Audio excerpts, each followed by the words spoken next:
and thank you for joining us today. My name is Roy Veraveles, and I am the Science Coordinator for the Canadian Prairies Prescribed Fire Exchange, and I will be the webinar's moderator today.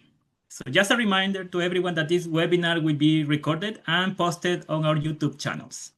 So a little bit of background about our Embers of Insight. This is produced through a collaboration between the Great Plains Fire Science Exchange and the Canadian Prairies Prescribed Fire Exchange. So this year, we are exploring this topic of prescribed burn associations through 3 webinar series. 2 weeks ago, we hosted John Weir, followed by an excellent webinar from Ben Wheeler. And wrapping up today, we have a great panel discussion on prescribed burn associations that joining us from the US and Canada. If you happen to miss any of these sessions, recorded ones will be available on our YouTube channel. You're welcome to visit those channels. Lori, do you want to introduce yourself and say hi to the participants? Yes, hello everyone. I'm Lori Bamerlin. I am the Outreach Coordinator for the Great Plains Fire Science Exchange. Thank you, Lori. Before I introduce today's panelists, I will go over some general guidelines for the webinar. So for attendees, please keep your microphones off. You are welcome to keep your videos on or off, whatever you feel more comfortable with. And for questions, please share those questions in the chat box or unmute yourself. Lori will be monitoring the chat and may be able to bring some of the questions to the panelists. And when you log off after the webinar, you will be invited to complete a short optional anonymous feedback survey. So with the idea to keep improving our webinars. All right, with those items covered, let's meet our panelists. We have 3 excellent panelists. First, we have Marcy Epperson. She is the president of Cinco chapter of Edwards Plateau Burn Association and also the vice president of Prescribed Burn Alliance of Texas. We have also Sheldon Fletcher. He is the water quality coordinator and member of the Lower Brule Sioux tribe in South Dakota. He's also the president of the River Breaks Prescribed Burn Association. And we also have Laura Reeves. She is the president of the Stuartburn Prescribed Burn Association, which is the first prescribed burn association established in Canada. So I'm really looking forward to hear from the 3 of them about their organizations. Now, just for everyone, the objective of this panel discussion is to bring together diverse perspectives from different prairie ecoregions across North America. We're especially interested in learning how fire functions within everyone's region and how working collaboratively through your local prescribed burn association has helped facilitate fire operations. So with that, let's hear from our panelists. To please introduce yourself, share your role within your PBA, and tell us where your association operates. So let's start with Marcy, and then Sheldon, and then followed by Laura. So Marcy, do you want to unmute yourself, share your screen, and tell us about you. Good morning. I'm Marcy Epperson. I ranch with my husband and children in the southwest region of Texas on the Edwards Plateau, and I am president of Cinco chapter of the Edwards Plateau Prescribed Burn Association, which is the first prescribed burn association that was formed in Texas by Dr. Butch Taylor, who is my mentor. Let me share the window. Here's a map. I'm in the pink area on this map, and we have a great burn association. Drought has really been a challenge for us the past few years, but there we are, and we're still hanging in there. Anything else? Okay. I think that's awesome. Okay. Thank you, Marcy. Sheldon, do you want to share where you're from and what are you doing within your prescribed burn association? You bet. Good morning. My name is Sheldon Fletcher. I'm with the Lower Brule Sioux Tribe Environmental Protection Office. I also ranch with my 2 cousins on the Lower Brule Reservation, and I am president of the River Breaks Prescribed Burn Association. And let me see if I can.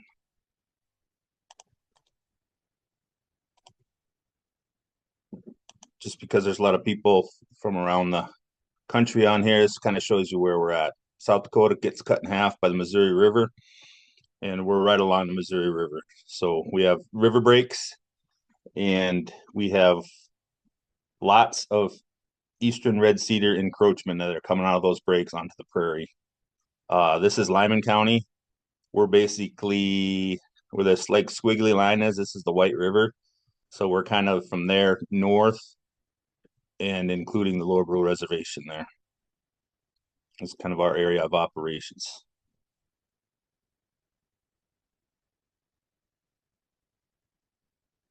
Excellent. Thank you, Sheldon. Laura, do you want to introduce yourself and show us where your prescribed fire operations work in Canada? Yeah, I am the Laura Reeves, president of the Stuartburn Prescribed Burn Association. We are located, the farm of Stuartburn is located in the southeast corner of Manitoba. I will pull that up here. Can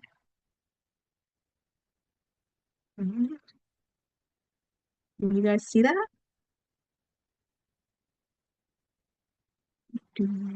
Yes, we can see it. Okay, right on. So yeah,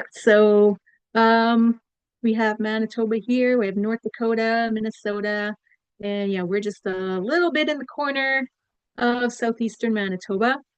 We're in the tallgrass prairie region. We have the Manitoba Tallgrass Prairie Preserve in our RM, which is, oh gosh, what is it now? 20,000 acres, I believe. There's a lot of crown land here, a lot of private land that's either abandoned or it's grazed. There isn't a lot of cropland in this area, so there's a fair bit of land that could use a burn. So yeah. Thank you, Laura. That's Mhm. pretty great. And Yeah. we have a lot of snow in the tallgrass prairie, right, in Manitoba. So, excellent. Can you stop sharing your screen, Laura? Yep, I will do that. So, there we go. Thank you so much. So we have a number of questions prepared for the panelists, but the participants are welcome to share your questions and any comments that you might have for each one of them. You are welcome to put that in the chat box, and we're going to keep moving with these questions, but as soon as you have any questions from the participants, we may prioritize those questions to be answered by the panelists. Okay, so let's start with one question here. Marcy, what motivated the creation of your Prescribed Burn Association, on how you have adapted your work to meet specific ecological and community needs on your region within the Prescribed Burn Alliance of Texas network? In our part of Texas, we have a lot of encroachment of ash juniper, which we commonly call cedar. And it is from germination to mature tree, approximately 15 years. So it's very expensive to mechanically remove it. It's kind of, I guess, very similar to the red cedar problem that many of y'all in the Great Plains have. And Dr. Taylor, I think, kind of accidentally stumbled upon that using, well, with a lot of looking back into historic use of fire by Native Americans, and how fire was stifled by European immigrants, figured out that we really needed to reintroduce fire to the landscape. So he began research, and that's kind of where we are now. He created the Burn Association in 1998. I believe our association is kind of the model for national, or at least in the US, prescribed burn associations. And that's all thanks to Dr. Taylor. Did I answer your question? Yes. Okay. Thank you so much. So, Okay. shrubing problem, that's a huge problem with everywhere right now. Yes. So, yeah, I wonder what would be this is for Sheldon now.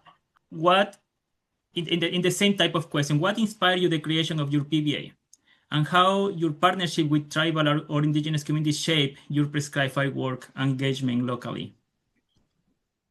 I think what kind of motivated us was just the sheer numbers of the cedar trees. It's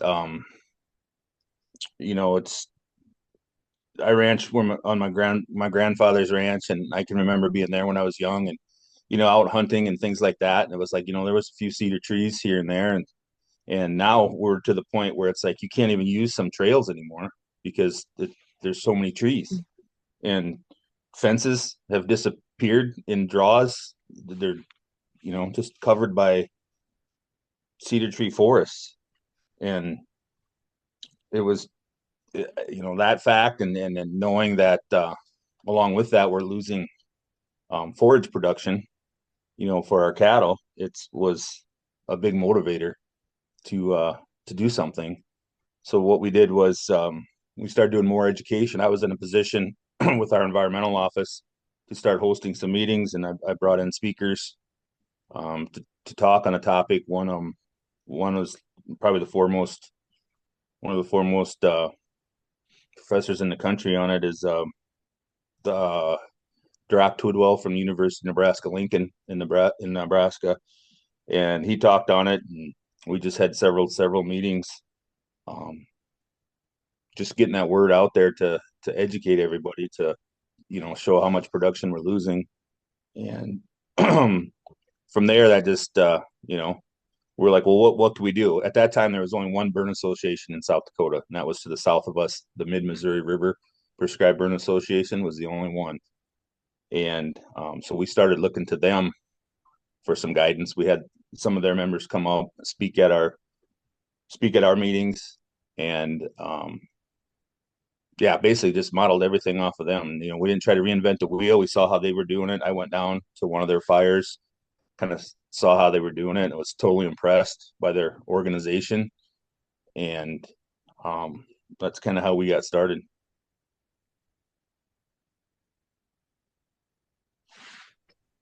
And yours is a recently established prescribed burn association, right, Sheldon?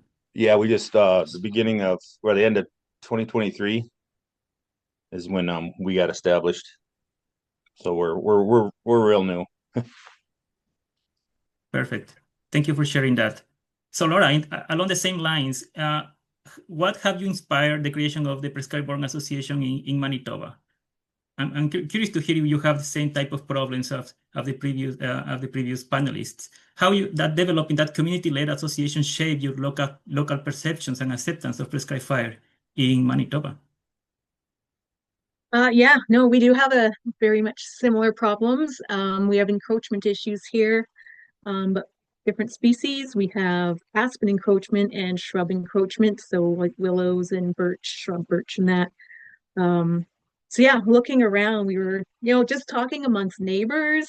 We all seem to have different reasons for burning. For me, it was the encroachment issue and wildfire risk.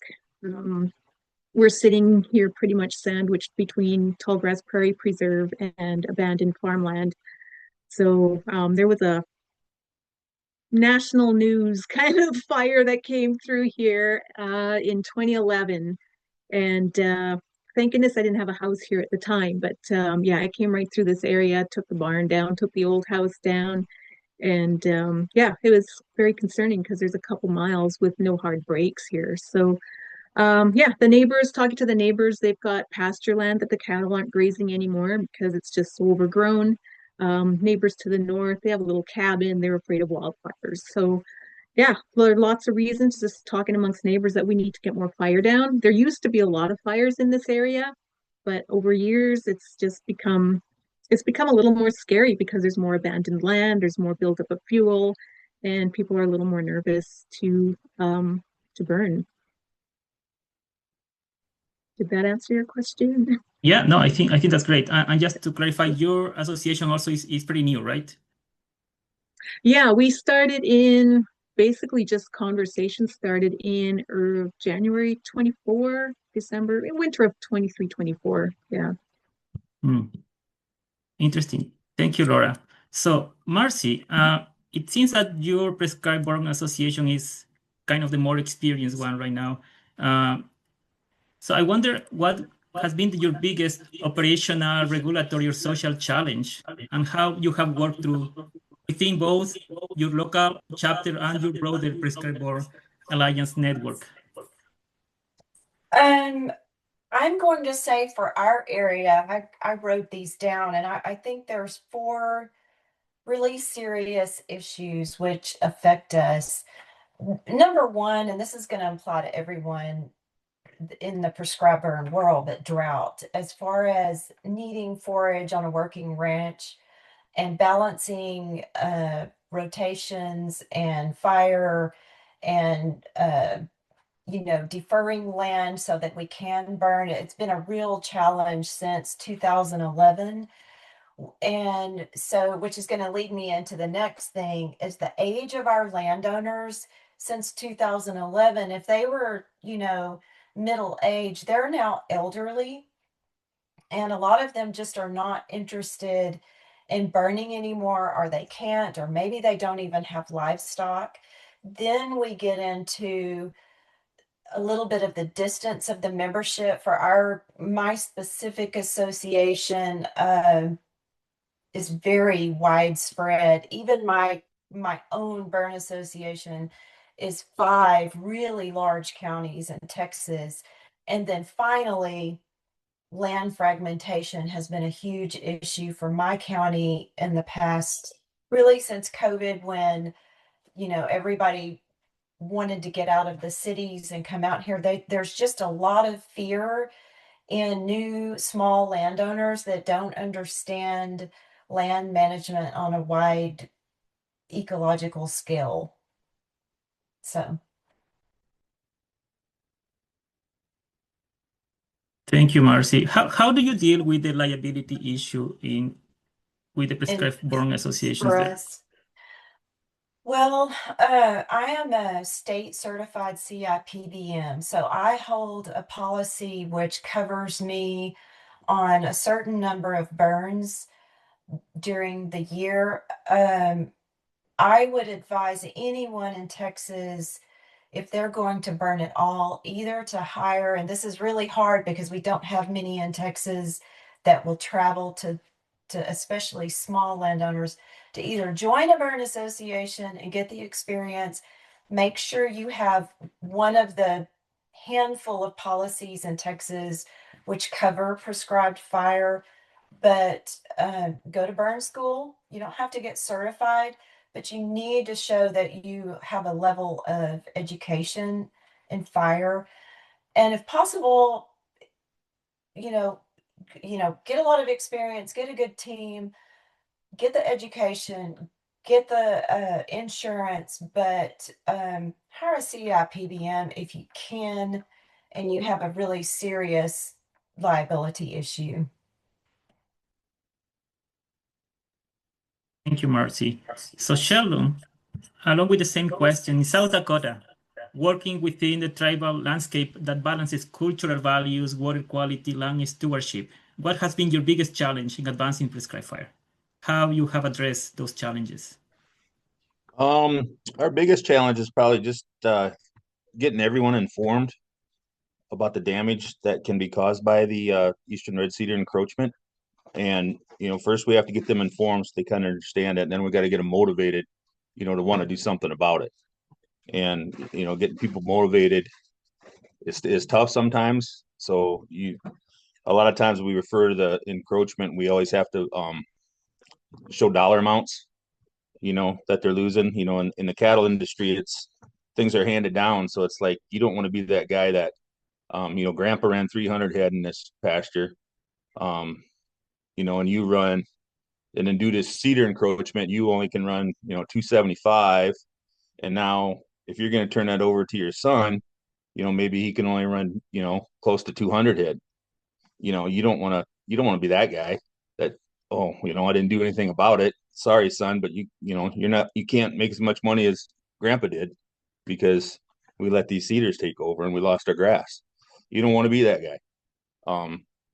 So we tried to do a lot of education, and then also just the whole try to get a burning culture established, because we had generations of folks that have been taught that any fire is bad, right? As soon as there's a fire, it's like, you need to get put out right away. Fire's bad, fire's bad.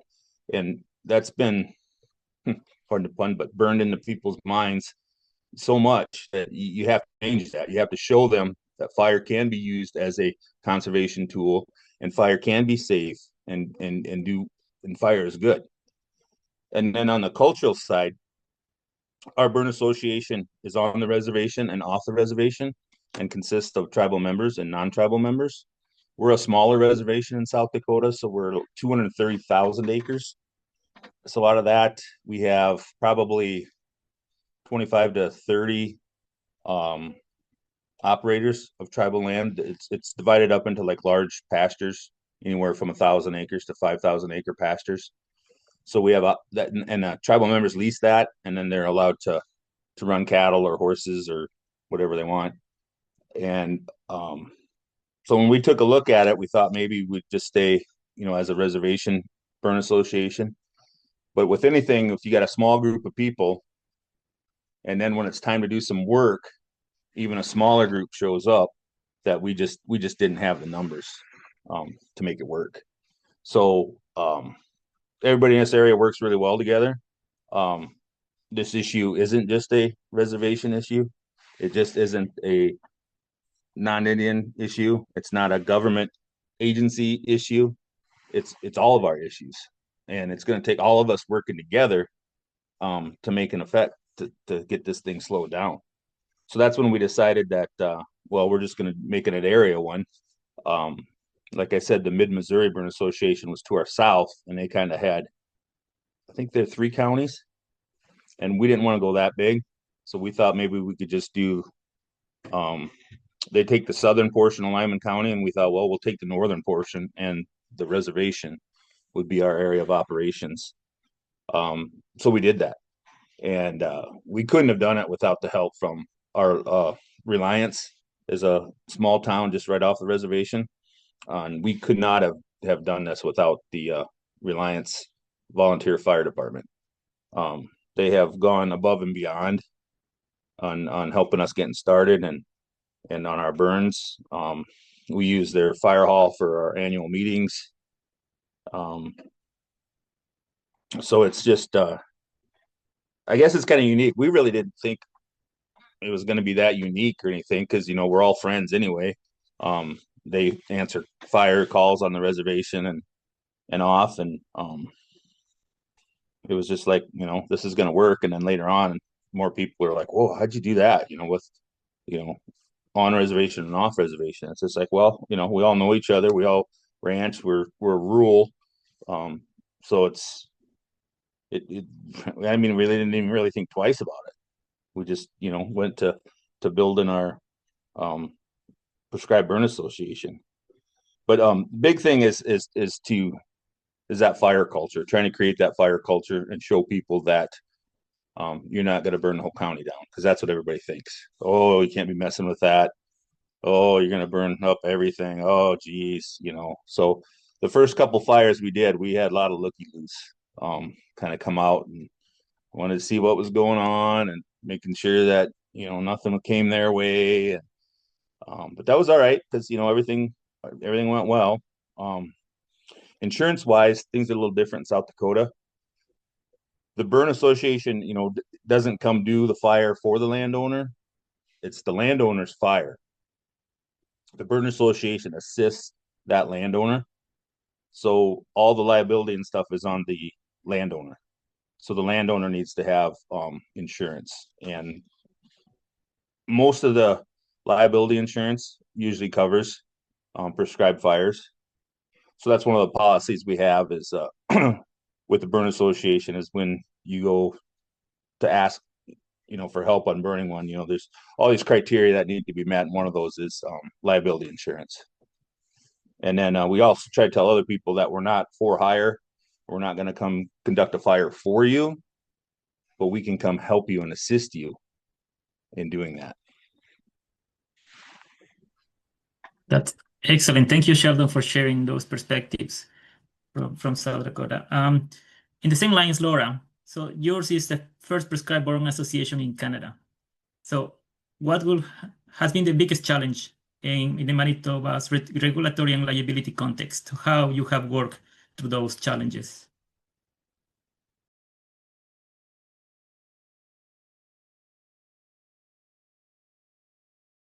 Sorry, Laura, you are muted. Can you unmute yourself, please? There we go. Sorry about that.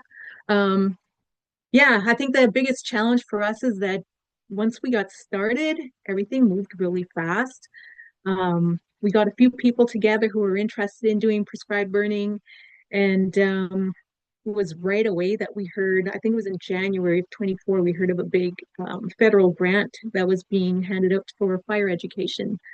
And it was $44 million were available. So we're like, oh, we should maybe apply for that.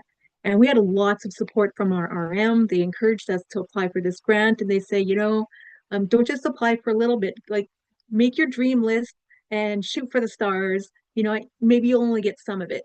So we're like, oh, okay. So we put our dream list of equipment together and everything, and it came out to $180,000, I think it was.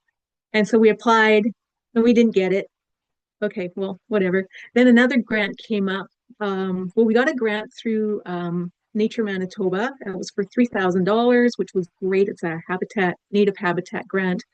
And that got us a lot of hand tools and really got us started on the small stuff, which was great. And then we got wind of another grant through Intact Insurance. And yeah, so we applied for that. We put in another dream list. It was just under $120,000. And to our surprise, we got it. And so we kind of had to panic. Well, okay, I had panicked anyways, like, oh my gosh, we got all this money now.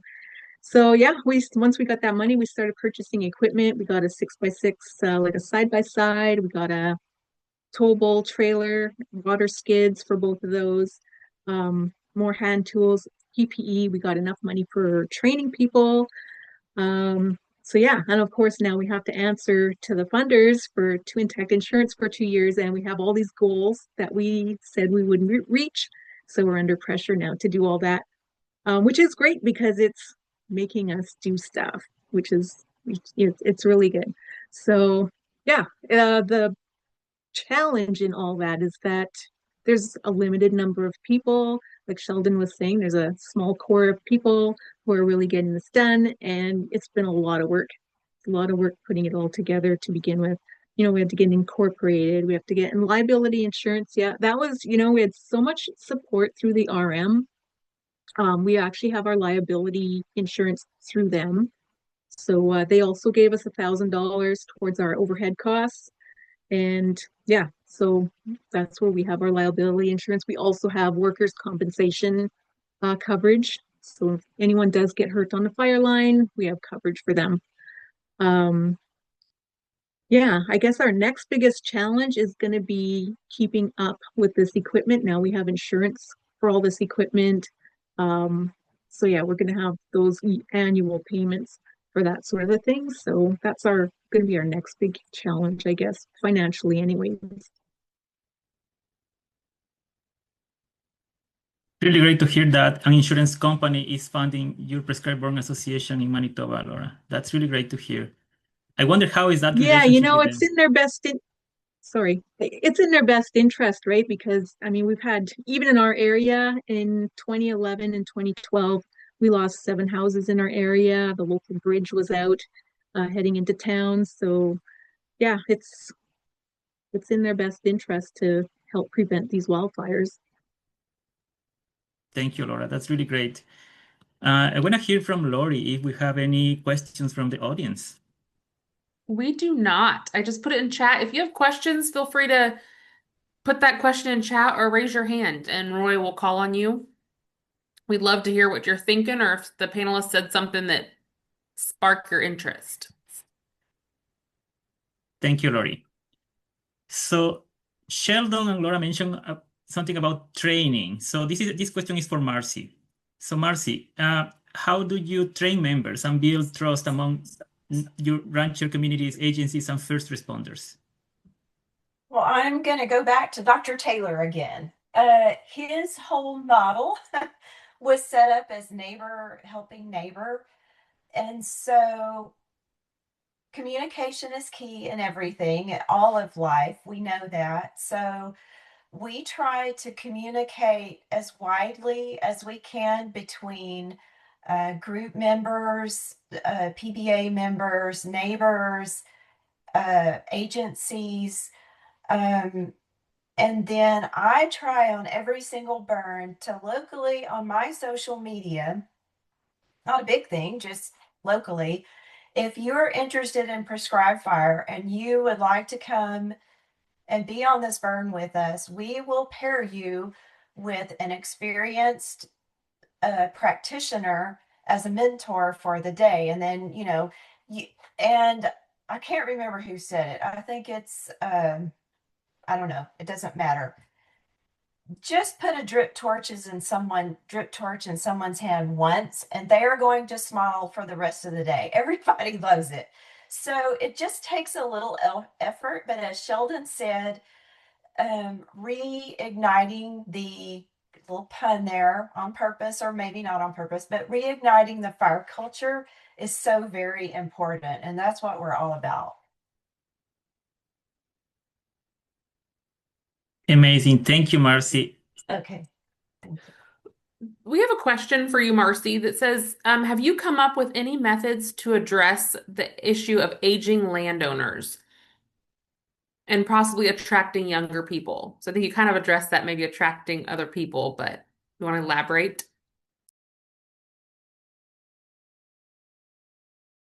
Sorry, Marcy, you are muted. Okay, there we go. Sorry about that. Just what I said. Try to invite people, whether they're necessarily landowners or not, because some of these younger people may have grandparents that have purchased land, or maybe parents that are going to inherit. In my case, I have a son that's 21 and a son that's 24.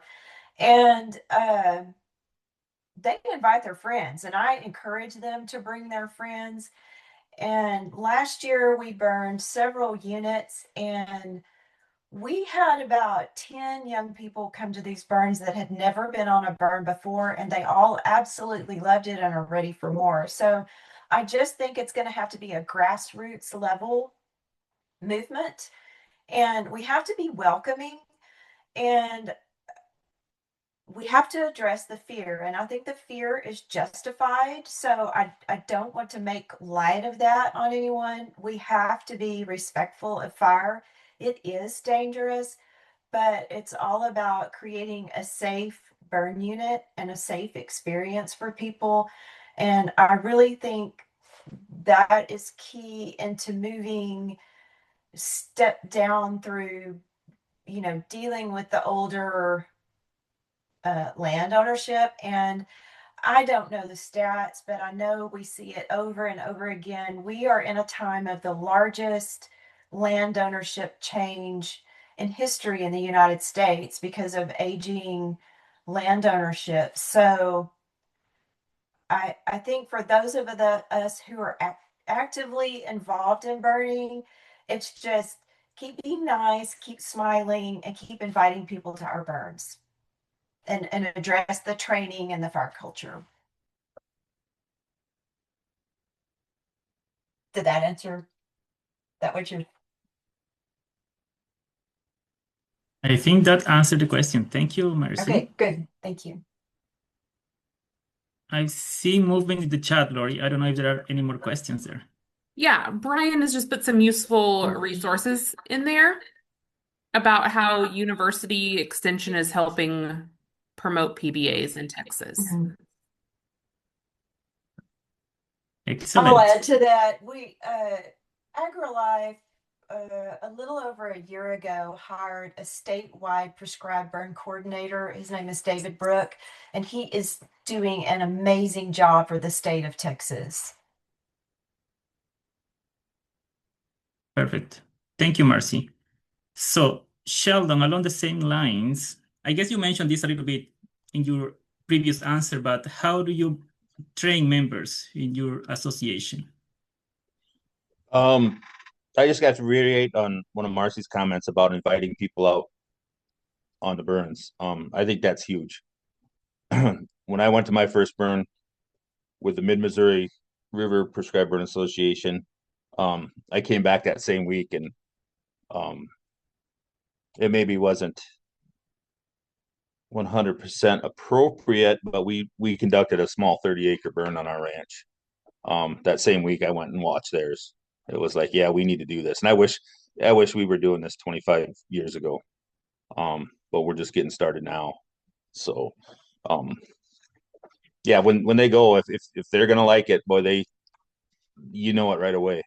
But with the training our members, here we've hosted a live fire training in cooperation with South Dakota State University Extension Office and Pheasants Forever, South Dakota Game Fish and Parks, Nature Conservancy, with a whole host of other agencies. South is doing these around the state.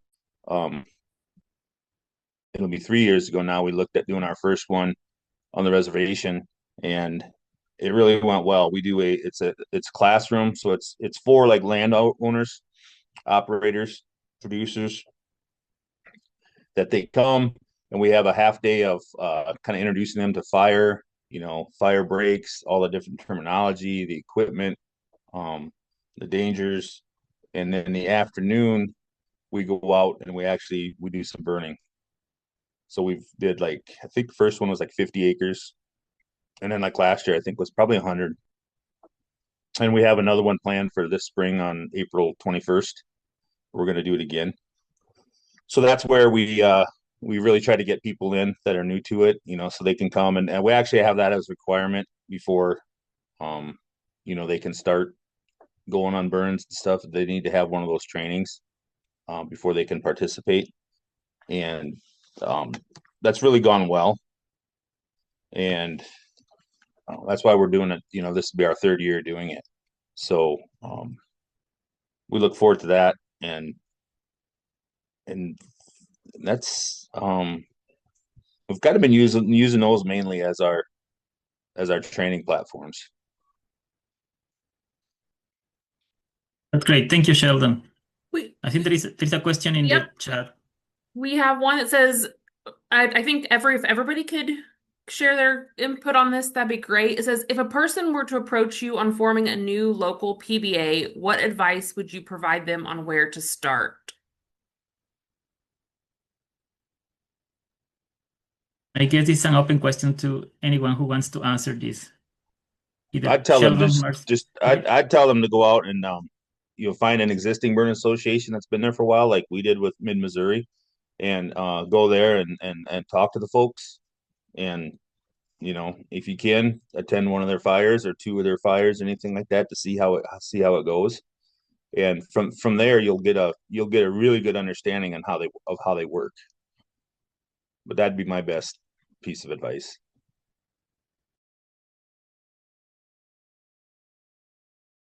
Yeah, for us, we have had people interested in forming their own burn association. One lady in particular has taken all of our training. She's been on fires. She's been during, well, we haven't had any of our own fires yet, but she's been to treks that was held down here. So yeah, she's taken every opportunity to learn from us that she could, which is great. Basically now she has to find her core of people that will help her get it set up in her area.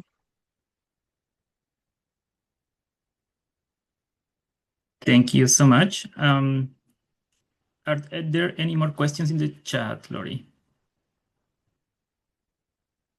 Nope. I think people are just sharing some good information. So if other people have resources that they found helpful, feel free to share with others. Perfect. So we are almost 11:40, so I think we have one more round of questions before we wrap up the discussion today. And this question goes to Marcy. So how do you see your PBA the next 5 to 10 years? What are the opportunities that you might be seeing as for your organization? I think we have room for exponential growth and I see a lot of room for improvement. Our main focus right now, or at least my goal, is we held a workshop, I guess it's been 2 years ago now, that was not, it was a mini brush pile burn school is what, and which is to me kind of a step into it's, you're not going to learn everything about prescribed fire, and burning brush piles is not prescribed fire. However, for smaller landowners that are clearing just small amounts of brush and they don't want to start a wildfire when they burn their brush pile, which is a huge problem in Texas. Um, it was a really good interface of small, new landowners who maybe live in the city and don't have any experience in land management about how to safely do that. And then they also were given a mini burn plan for the brush pile burning. So I feel like that type of really small outreach, I mean, it was a big deal to put it on. I worked with our county agent to get that done, and then had Ray Hennett and Dr. Taylor were the speakers for that. It was a few hours. I really feel like that did a good job of giving us an introduction to a community who's not familiar with prescribed fire. So I'm hoping to do another one of those, and um, just keep chipping at it. And I continually hope that more of the new landowners will come to just one burn, so that they see, as our statewide Texas Parks and Wildlife fire prescribed fire coordinator says, it's not five guys and a 12-pack of beer and a box of matches. So yeah. Yeah, thank you so much, Marcy, for that. I guess in the same along the same lines, Sheldon. So, what do you think would be the best partnership for to support your prescribed burn association in the next 5 to 10 years to unlock the potential of your organization? And you're muted, so just so you know. I think well, ours is kind of twofold, but um I think burn associations are just beginning in South Dakota, and that's really a good thing because we're way behind. And ours is kind of twofold, as we have our private ranchers, and I believe they're going to get more on board, especially the ones right along the river corridor, the Missouri River corridor. And then we also have, like, on the tribal side, we have to deal with different federal agencies. So mostly we deal with the Bureau of Indian Affairs. They have the trust responsibility on tribal trust grounds. And they have been telling us, this is one of my motivators. And if there's anybody on here from BIA, sorry. But they've been telling us for years, well, we have money. We have money. Oh, we have money to burn. We have money, literally money to burn. But their bureaucracy just can't get it done, or they can't get it done here in our area. I know the BIA does really good stuff in the Southwest because I follow them on Facebook, and they do a really good job there. But like in our area, they can't even staff their office, let alone get money and get fire on the ground here. So that's really why we kind of took control and said, well, they're not doing it. We have to do it because we're the ones that are losing money, and they're not going to lose money. So we have to deal with that level of federal agency, and anytime you do that, that's tough. Like I said, and now they're doing some reorganizations with the Bureau of Indian Affairs, Wildland Fire. They created a new national agency, so I don't know how that's going to affect us. But it literally can't be any worse because we have 230,000 acres with one BIA firefighter. And I think we got 4 or 5 grass rigs and one firefighter, and they won't let anybody else drive them. Right? You got to be BIA and have the government license. So it's like they're just dropping the ball all the way around. So we have two deals like that, and I think these burn associations really have an opportunity to kind of fill that void that the federal agencies aren't getting things done. Whether or not they should is another question, but I really think it's an opportunity for them to fill that void, because our federal agencies around here, well, BIA specifically, they're just not getting it done. But there are other federal agencies that are coming around and helping, like NRCS, huge help for us on our burn association, technical skills, knowledge, and then also all the best management practices they have. You can get equip contracts, you can get deferred grazing, so you can build some fuel and you can get monetary help for that. Then you can get their technical assistance. They're right now they're writing our burn plans, and then they give you money for actual burn itself. If you could put that all in your equip plan. So, because that's one of the biggest questions we get it with ranchers is, well, if I need to get fuel in there, so I can't graze it. So it's like, well, what am I going to do with my cows? That's a financial burden. So, but with NRCS's help through an equip contract, usually you can get deferred grazing. That way you can find another pasture or rent another pasture, even though it's tough to find other pastures, but you can get some monetary help on that. So that's huge. But I really think, especially in South Dakota, I mean, the sky is the limit for the prescribed burn associations. And not only is it a good opportunity, it's so needed for the land. And I took a little criticism when I first started, because everybody's like, oh, you just want to be able to run more cows. No, that's not it. We need these prairies. These prairies are in the process of becoming forest.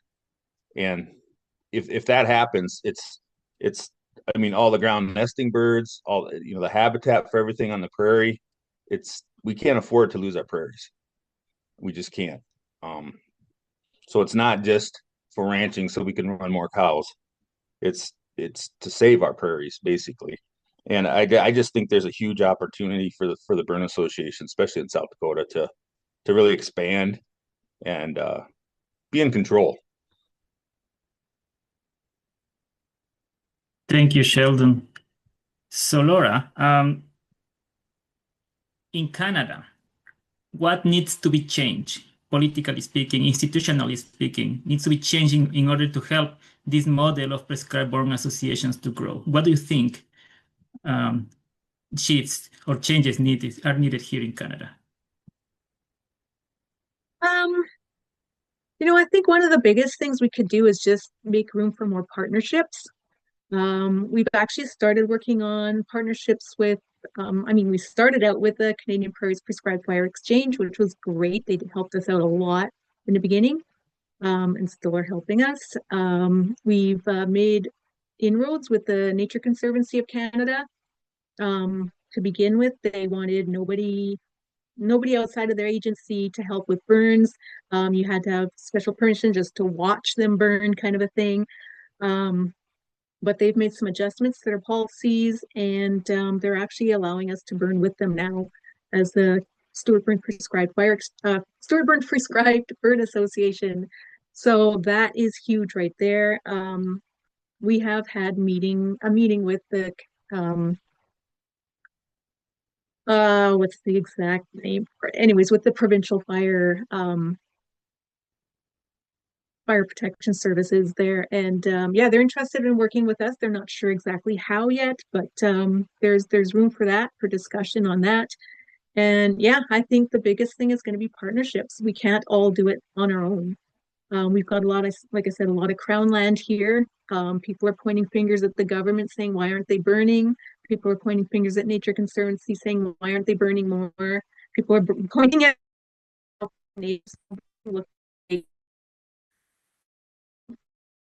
own hands, start something and just push for more partnerships to work together. I think the big answer is we all have to work together on a small scale and on a larger scale. Excellent. Thank you, Laura. We have a question for the panelist. It says, do you have any advice for increasing landowner demand for help with fire? Say you have a PBA at your disposal, a surplus of time and skill, but your capacity is held down due to low landowner interest. Hmm. Is That's this an question interesting addressed? question. Oh, Sorry, go ahead.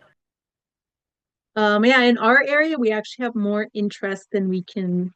We have a lot of people coming to us saying, "Hey, can you burn our land for us?" And it's like, well, we're not really a service, and right now we don't have enough people trained to do sufficient burns. We're getting there. We're very close. But yeah, we have more people wanting us to come and burn their land than we have people wanting, like from within our community, to come and join the PBA and help burn. So yeah, actually half of our membership is from outside of our RM, which is very interesting. So we now have to work to get more people from within our community join and to actually help with the burns. So we actually have the opposite problem than from what was just asked. So maybe that wasn't helpful. I would just add that I think you need to kind of show them the financials. If they're losing grass, then they're going to be losing cattle. I mean, the rest of your grass is going to be in worse shape if you're still trying to run the same number of head. So it kind of just comes down to a financial thing. We've got a 4,000 acre pasture here along the river that has 1,000 acres of cedar trees, thick canopy cedar trees. So, I mean, that's 1,000 acres you can't run on anymore. That's significant.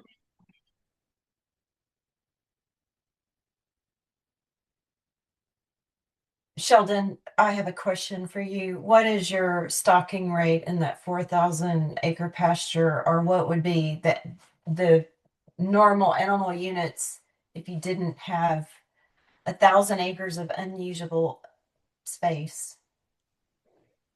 I was getting confused a little bit, but I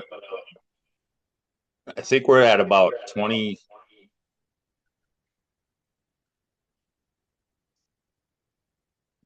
acres for an AUM Okay. for year round. So that's significant loss. Yeah.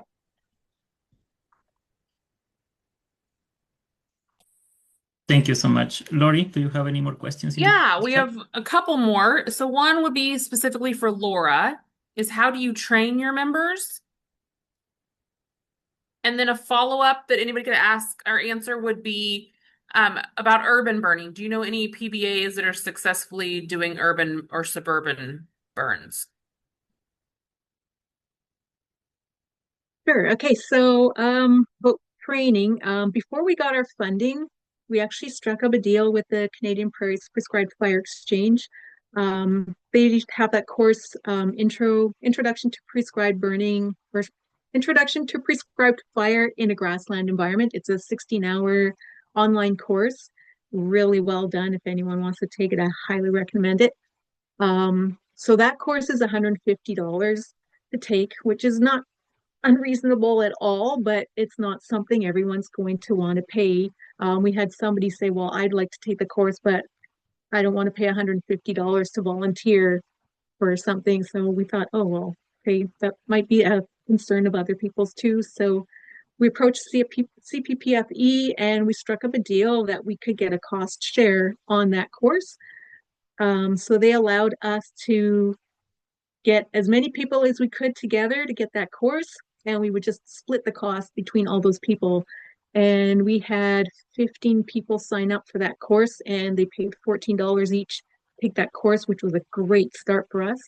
Now that we have the funding from Intact Insurance, we are offering that course for free to 20 people. The first 20 people that want to take it can get it for free. We're also offering hands-on workshops. So we'll learn to burn training series. So we do on the ground equipment, showing everyone how to use our equipment, And we do like a mock burn so people can learn how to use equipment, learn the communications on the fire line without having the stress of an actual fire. So we have the Learn to Burn series. We also have burn plan development workshop as well, so we can get people started on writing their own burn plans for their land. So yeah, we have the 4 requirements. We have the Intro to Prescribed Fire course. We have the ICS 100, which is the Incident Command System course. It's like a 2-hour course online. And then we have our 2 workshops that are a requirement for them to actually burn with us. So that's how we've been training people.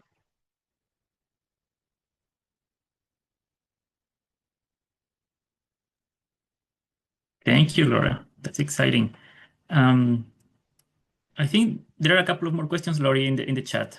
There's just some great dialogue happening. So if everybody could catch up on that, I won't read them all, but there's great dialogue. Okay, so perfect. Thank you for sharing those resources, and everybody, I think, have access to the chat box. So I'll encourage you guys to review those. I think those are great resources for you to share as well.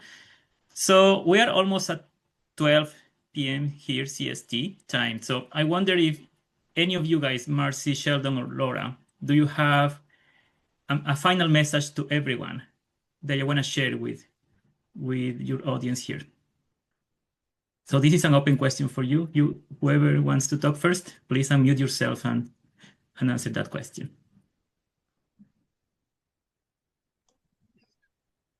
I guess I would just say, if you're interested, and just keep after it. Keep that interest, keep that enthusiasm, and just keep trying to recruit other people. So we need everybody in this, because otherwise we're like South Dakota, we're behind already. So Yeah. just keep after it. Yeah, that's the bottom line, is keep after it. Just keep chipping away. We're all struggling in some area.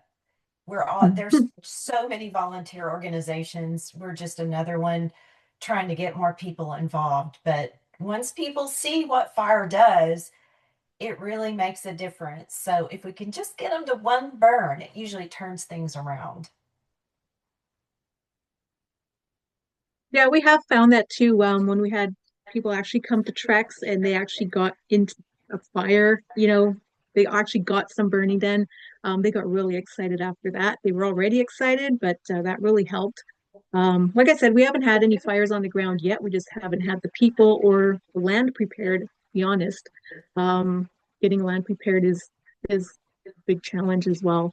But yeah, we have the excited people. We have people want to do this, and I think if you have that core, you just need a small core, and you just need to reach out.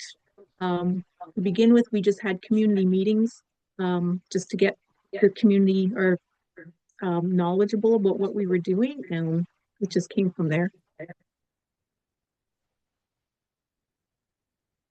Awesome. Thank you so much for sharing that. I think we're almost with time here. So Lori, is there any final question for the panel? I don't know. There is one final that says, is there any research on prescribed fire reducing tick populations? That's one more way to get people excited. And I will drop a publication that Great Plains just published about that. But if someone has something they want to put in there, go for it. Perfect. Thank you so much, Lori. I invite you guys to check those resources. Okay, I think it's time to wrap up our webinar. And first of all, I would really like to sincerely thank you, Marcy, Sheldon, Laura. Thank you for sharing your time. Thank you for sharing your experience and leadership with us today. It is incredibly powerful to hear how prescribed fire-burn associations are growing across different prairie regions in the States, in Texas, in South Dakota, in Canada as well, in Manitoba, and how this community-driven fire is shaping resilient landscapes. So that's, I think, one of the main ideas with shrub encroachment problems today, with more wildfires in the region. I think those kind of might be one of the answers for those really bad things. So thank you Lori and Carol at the Great Plains for Fire Science Exchange, and Kat sends to the Canadian Prairies Prescribed Fire Exchange for your collaboration in making this panel discussion webinar possible. And I really thank you as well to everyone who joined us today. So these conversations are really hoping to build the capacity, building partnerships, and continue bringing good fire back to the land. So thank you, everyone. And with that, I think we're wrapping up today. I'm looking forward to staying connected with everyone and continue the conversation about fire. So thank you so much. I think we're going to stop recording right now. And yeah, so I invite you guys to check the YouTube videos if you want to rewatch everything that we have discussed today.